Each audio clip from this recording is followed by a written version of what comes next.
Here's the big story from the Washington Examiner. Mark Zuckerberg admits censorship and vows to curb election donations. Zuckerberg said in his most explicit criticism yet of the Biden White House that senior officials repeatedly pressured the tech billionaire's company to suppress content related to COVID-19 on its Facebook platform in 2021. Senior officials from the Biden administration, including the White House, repeatedly pressured our teams for months to censor certain COVID-19 content, including humor and satire, and expressed a lot of frustration with our teams when we didn't agree. He said he believed the pressure from the White House, which came to light through a sweeping lawsuit brought by 2 Republican attorneys general in 2022, was wrong, that he regretted not being more vocal about it, and that he made misinformed content moderation choices, and that his company would push back on any future pressure.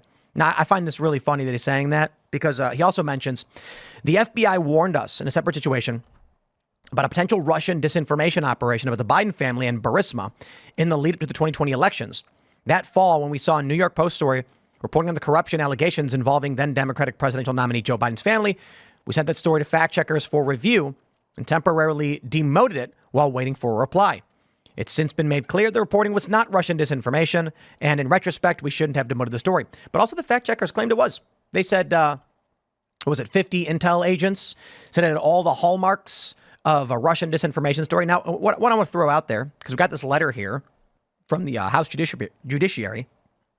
He says they're gonna be more forceful and push back in the future. Yeah, I think it's clear what Mark Zuckerberg fears.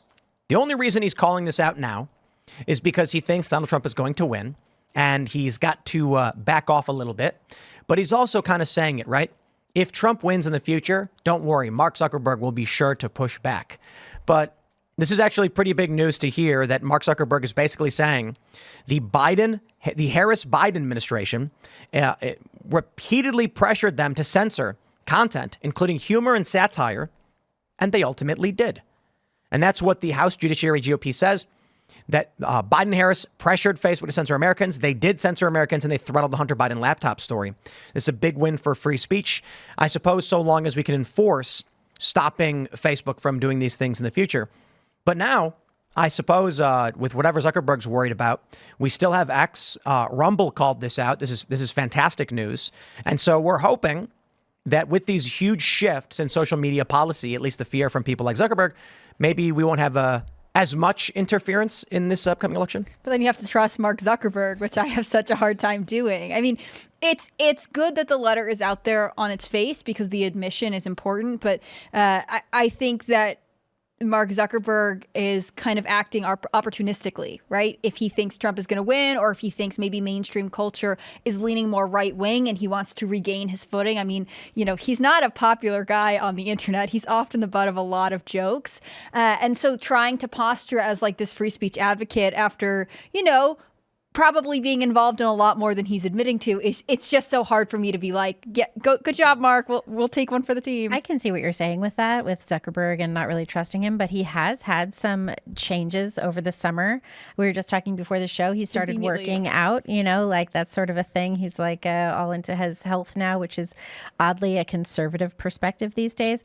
But also after the assassination attempt against Donald Trump on July 13th, he apparently called Trump, said he would not be supporting Democrats this year. He already said that he would not be using the platform the same way for political purposes. And he called Trump a badass after that attempt. He was very vocal about that, saying that when Trump raised his fist like that, he was a badass, which, I mean, he obviously was. You don't think Zuckerberg... It did not sound sincere. You don't think so? No. I thought it did sound sincere. When he was like, when Trump raised his fist, that was badass.